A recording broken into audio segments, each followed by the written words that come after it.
What is up everyone, and welcome to some more F1 24 League Racing, and we are back for Season 4 of the Streamers and Co VRL. We are here for the very first round of Season 4 on F1 24, and we have a new grid, new drivers, some old drivers, some names I'm sure you'll recognise as well, but a few new people on here as well that I am looking forward to racing against for the very first time around the Las Vegas circuit. So we're going to get straight into things without further ado for qualifying. And yes, we are once again in the Alpine, one of the only drivers on the grid apart from the top three drivers who get to pick their seats. I was one of the only drivers on the grid who was able to retain the seat I was in last season. Just pure coincidence, nothing more than that. In advance of some questions you guys may have as to why I've been away for so long, not recording videos, that kind of thing, I recently moved house. That also might explain why maybe the audio sounds a little bit better. I still am waiting to pack out the room I'm recording in with things to make it a little bit less echoey, so for the time being there may be a little bit of an echo on the microphone, but hopefully you guys can deal with that. And yeah, we make our way towards the end of our second lap in qualifying now. You can see my first one I just did was a 1:32.6. Went again, did a 1:32.4. I actually had a bit more fuel on board that time because I ran out of fuel very early on my first in lap, so I decided to load up with a bit more fuel. But I took the fuel out for my third run, and then I also cranked up the tyre pressures a load because I know that is a way to extract a bit more pace out of the car. Obviously it's something that you can change for the start of the race as well, so I'll probably be reducing the tyre pressures in the car quite significantly when we actually get into the race. But yeah, I cranked them up basically to the maximum for this final flying lap here in qualifying. Currently all the way down in P13 of only 16 drivers. It's not fantastic to find myself here, but I'm hoping that we will be able to maybe improve up a little bit with this final flying lap. However, I think RC is about 0.8 of a second ahead of me at the moment, so it's not looking particularly likely. And as we cross the line, it's a 1:32.2, and that is only going to keep us in P13. So really just yeah, completely terrible qualifying session for myself. One to forget really, as I just can't seem to extract the kind of pace that I'd be hoping to.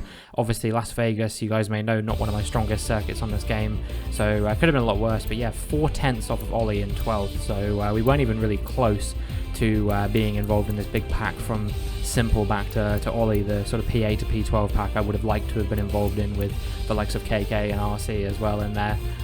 So yeah, very disappointing really, especially considering you can see Alex didn't set a time there as well, so if he had, I'm sure I probably would have been P14. That's another position that I'll probably lose come the start of the race as well. So yeah, we're going to have to see what we can do as we get into the actual race session now, and hopefully we will be able to maybe do a little bit better in the race. I used all of my sets of softs in the qualifying session, trying to go as fast as I could, so this is going to be a medium hard. I think that's fine though. And then yeah, you can see I'm taking all the pressures out of my tires as well, because I don't want the tires to overheat. I actually want a bit of grip racing around this circuit, and that is probably the best way to do it, I think. And yeah, hopefully it won't be too big of an issue. So yeah, he was just taking all of the or not all of the pressure, but a lot of the pressure out of the tires to make them last a bit longer in the race, make them not quite as prone to overheating and that kind of thing. And yeah, I mean, obviously the goal here is going to be to try and get myself into the points if we can. I'm not going to be too sad if it's only sort of 1 or 2 points here compared to you know, some races I've done on previous years' games where I've done quite well. Not one of my strongest tracks. Still kind of getting to grips with this game. Not really sure how much I kind of enjoy the handling model in it. So yeah, this is going to be just a case of seeing how online racing goes for me as the lights come on. And the lights go out, and we've had a decent getaway there, I think. We're about as fast as everybody else by the looks of things, maybe slightly faster than some of the cars in front. However, RC was a bit slow there, and I kind of had to back myself up a little bit to stop myself from going into the back of RC, which was a shame, because it kind of meant that, you know, Carl Nelson there was able to get ahead of me. Although that said, he did kind of dive quite aggressively into lap number 1. I think he made contact with Ollie, who he's now got past. So yeah, that was a bit of a dodgy move from the debutant in the McLaren here today. But yeah, you can see that Ollie, it doesn't seem like he's got damage. He's basically immediately got past the McLaren driver once again, and we are kind of just threading our way through right now. We managed to get ahead of RC in front, who had a bit of a moment at the beginning of the race. And that's Mr. Smith around into the wall. You can see he definitely had a broken front wing there. Unfortunately, I think he's managed to stay in the race. For him, you know, he'll be pretty happy to stay in the race, all things considered with that. But yeah, that does promote us up one position into P12. Simple's had a moment there as well. He's got a 3-second penalty and he's spun around. So that promotes us up into P11, and now we are just one position away from being in the points positions already. So yeah, hopefully in the straight here I'll be able to get ahead of Carl Nelson here. It seems like we have a bit more speed than him. I wasn't even burning battery for a lot of that. Now we are burning battery, using a bit of that overtake to try and get ahead of him. And yeah, by the time we get to the corner, you can see we are going to be up into P10, and hopefully we'll be able to continue making our way through the field. And yeah, we're going to be hopefully able to close up to that gap in front of us. But you can see that Ollie is already 1.8 seconds ahead of us after just a single lap of being, you know, sort of racing around the circuit. He's already made his way nearly 2 seconds in front of us. So that is really frustrating. That I got held up quite as much as I did, because it's probably going to mean that, you know, unless there's some sort of safety car or something like that, P10 is probably going to be the maximum we're going to be able to achieve here. We're going to be battling away with the cars behind, trying to sort of break out of the DRS range. But with DRS enabled after one lap in these races now, it is not going to be easy to break away out of DRS range from anyone. You know, especially around a circuit like this where there is 2 big long DRS zones. They've actually shortened the DRS zone at Vegas slightly on F124 compared to F123, where it was almost the entire Las Vegas strip was a DRS zone. Now it's only sort of about half of the size that it was before, which makes it a little bit less powerful. Carl Nelson does still get ahead of us through the DRS zone there, and then he has an absolutely horrible run through the final corner, which just catches me out completely. I expected him to have way more pace than that. Personally, I always think it's a bit cheeky when people overtake you, miss the corner, and then use their car to physically block you from re-overtaking. I'm pretty sure that is completely against the spirit of the rules of Formula 1, but I knew that if I tried to report him for that, you know, nothing would have come of it. It wouldn't be penalised whatsoever. So yeah, we're going to make our way through now onto lap number 3 and hopefully get back past Carl Nelson sooner rather than later. But all he's doing at the moment really is just backing me up further and further into the pack behind. You can see after just 3 laps, Ollie is now 5 seconds up the road from us in P9. So yeah, he is... I mean, look at this. This is just ridiculous. This guy is not driving. He's just kind of flailing about in a Formula 1 car, and it is ruining my race, quite frankly. But because of how overpowered the DRS zones are here, you know, I kind of need to bank on him to make a mistake in one of these laps as we get hit there by, I believe that was RC, but I think somebody went into the back of him, if I remember correctly. I think Simple hit him, and then he went into the back of me as a result of that. So yeah, not RC's fault, but did slightly ruin our run into the Las Vegas strip. Nonetheless, we are going to have that DRS on Carl Nelson. Should be able to get ahead of him here, I think, as we move to the inside this time. We're going to have a look at the inside and see if we can get ahead of him. And as we get to the final corner, he is going to try and go around the outside of us, but I think we were just slightly too far ahead of him. Alex making his way through on Carl Nelson there for good measure as I tapped the wall slightly. Fortunately, didn't get any damage.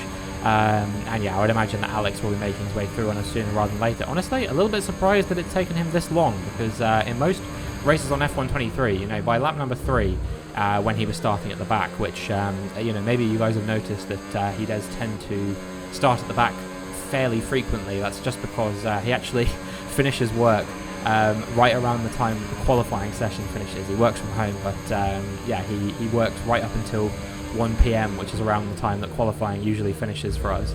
So he usually doesn't have time to get a qualifying lap in, and so he more often than not starts from the back. But usually, yeah, like I said, by about sort of lap 3, he'd be all the way up in P6 or something like that, P5, P6. He is incredibly aggressive and very, very shrewd at overtaking, sometimes to his detriment, but a lot of the time incredibly fast. As you can see, we're being attacked now by RC as well. We're going wheel to wheel with him through the next few corners, but unfortunately, after I exceeded track limits there, I just kind of had to back out of that one. But the annoying thing was that he squeezed us out so much that it allowed Jermaine to get through on us as well. I tell you what, this is just it's one of those races where everyone's just driving in a way that's really, really irritating me.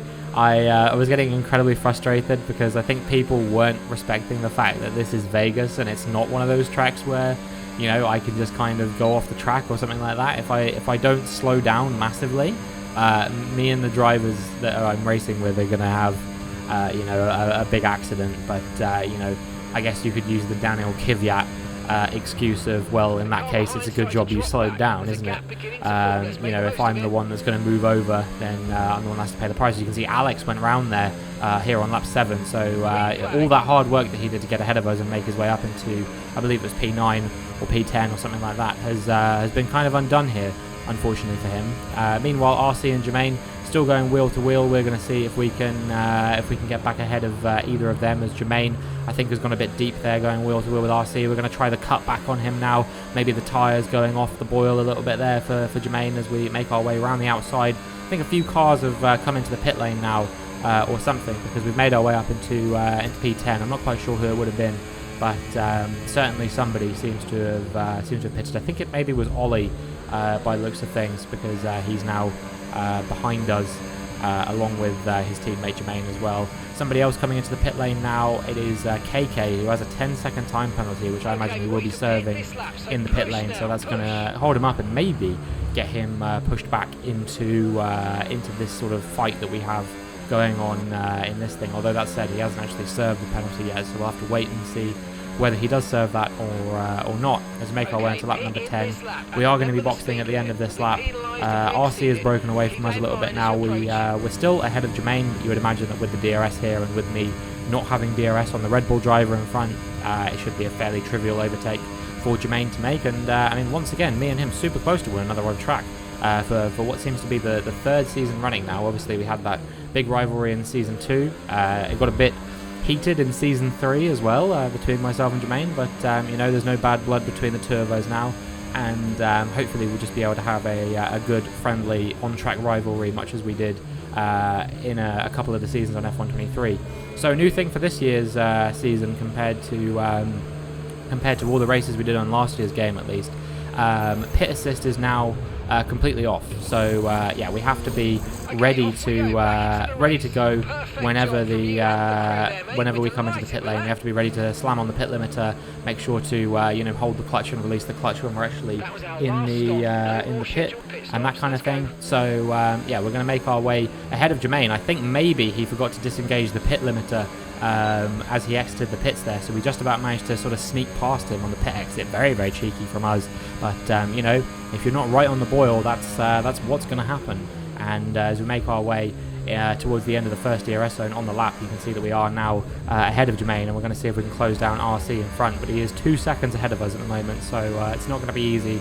Meanwhile, Alex, after that initial moment that he had on lap number 7, he's caught back up to us, but there is going to be a safety car due to the retirement of Simple, his first race back since Season 2, after serving a ban in Season 3 for you know, some stuff that the stewards weren't too keen on.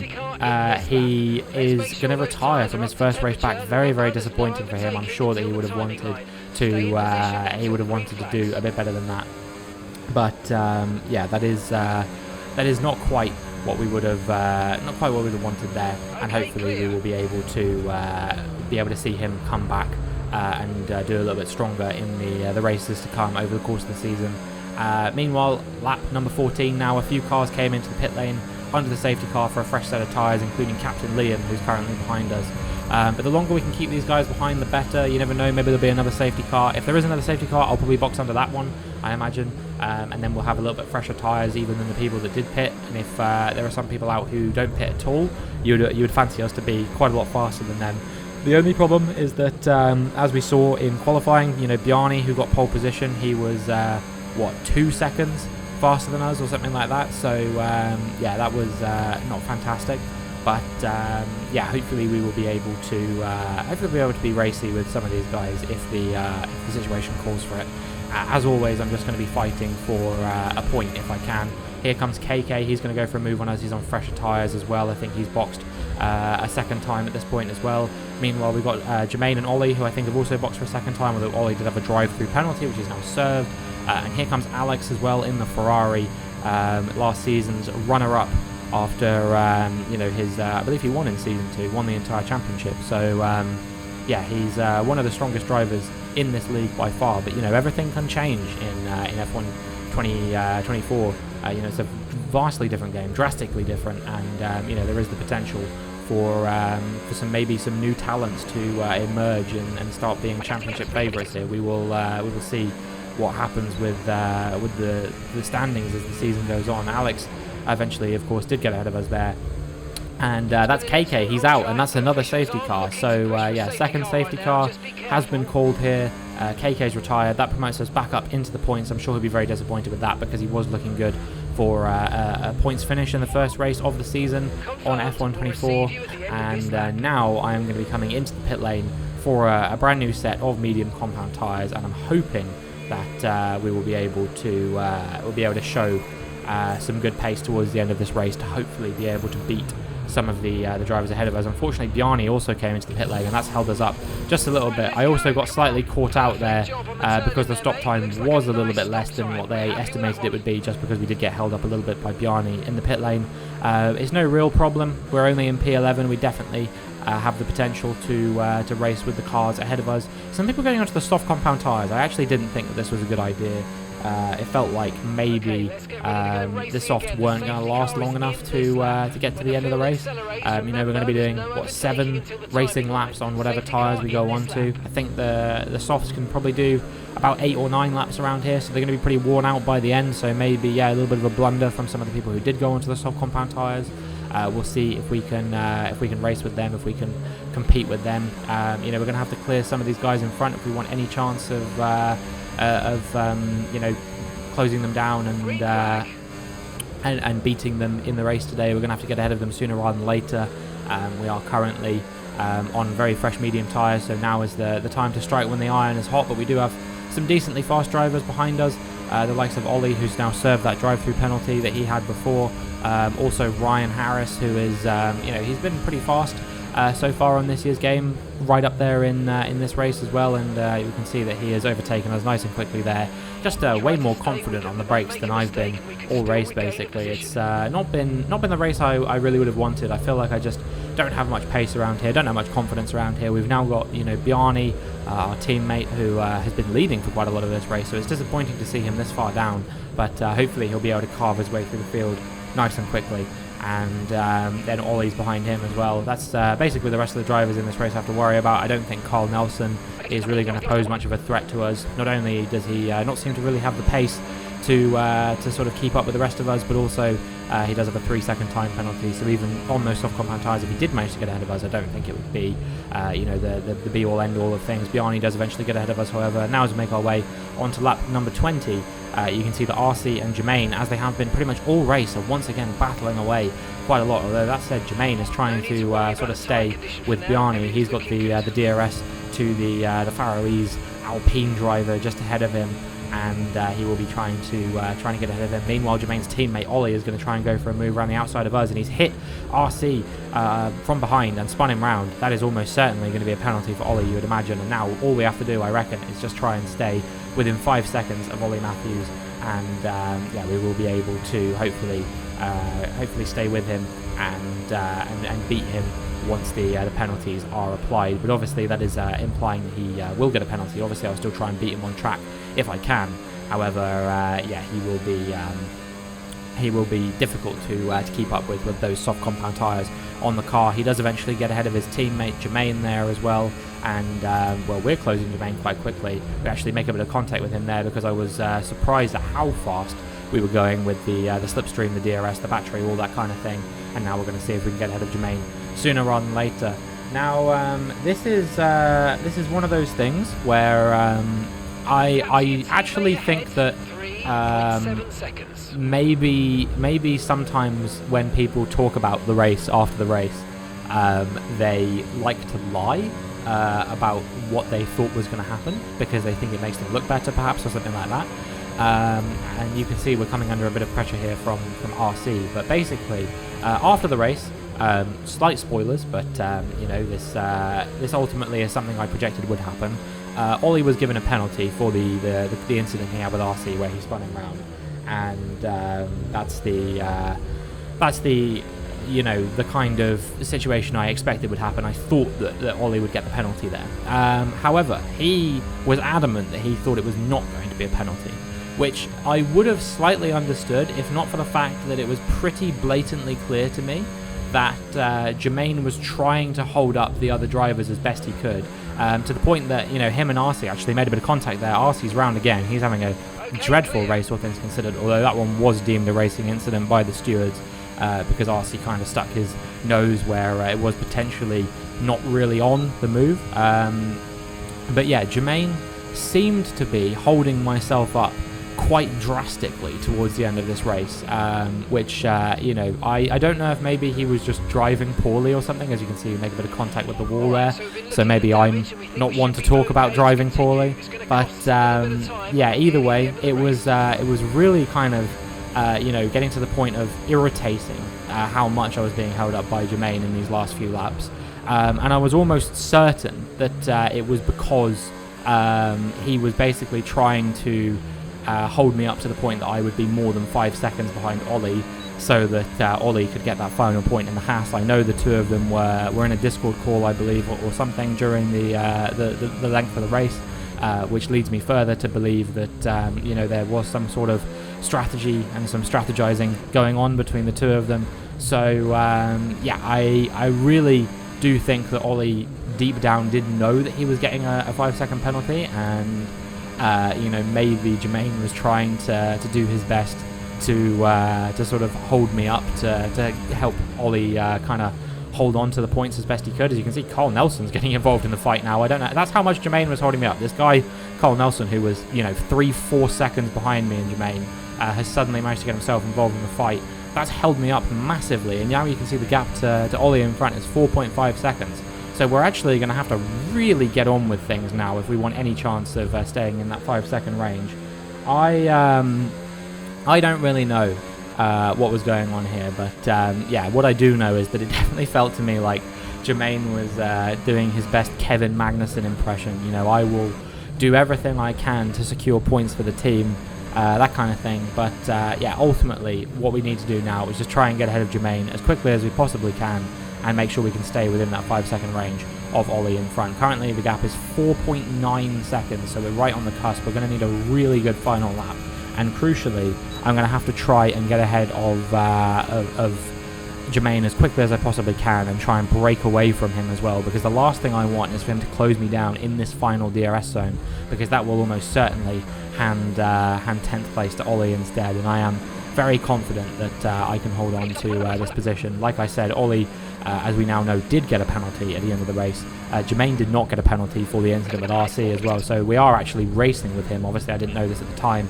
I was actually thinking to myself, I was pretty sure that Jermaine was going to get a 5-second penalty for the incident with RC, because from my perspective it did appear to be Jermaine's fault, but having watched back the replay and that kind of thing, it did seem a bit more like it was a racing incident. So yeah, as we make our way down the Las Vegas Strip now, you can see that the gap between myself and Ollie, it's super close on that 5-second range right now. 5.1 is the gap as we make our way to the end of the strip, and as we make our way through the final few corners, we're going to have to gun the battery all the way to the finish line now. I think we had a slightly better run through that final chicane than Ollie had perhaps, and we have closed back down into that 5-second range. 4.972 is the gap. He's now crossed the line, so it's not going to change again, and as we cross the line, it's a 4.9 second gap, and that means that we are going to get 1 point in this race. We have beaten Ollie Matthews to that point in the Las Vegas Grand Prix, and in our first race online in F1 24, we do take home a single solitary point.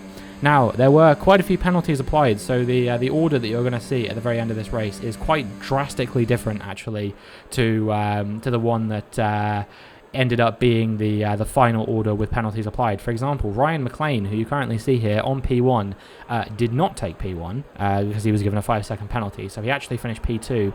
And it was Phil, the league owner in the RB, who ended up getting the victory. Only his second ever victory in Streamers and Co. The first I've personally witnessed. We're going to have to start making memes about the fact that he's had 2 victories in this league now, and neither one has been one that has been earned on track. Both of them have been inherited off the back of penalties. So yeah, we need to see if we can get him a win at some point that he actually gets on track. So it was Phil from Ryan, from Liam, and then Smith got a 5-second penalty, but Ryan also had a penalty removed, Ryan Harris, so that promoted him up to P4. So it was Ryan Harris, Lewis, Bjarni, Alex, Smith, Costa, myself, Ollie, Jermaine, Carl, and RC of the final finishers with KK and Simple DNFing. But that is going to be it for this video. So if you enjoyed, please make sure you like and subscribe and keep an eye out for the next Streamers and Co video, and hopefully I will see you in the next one.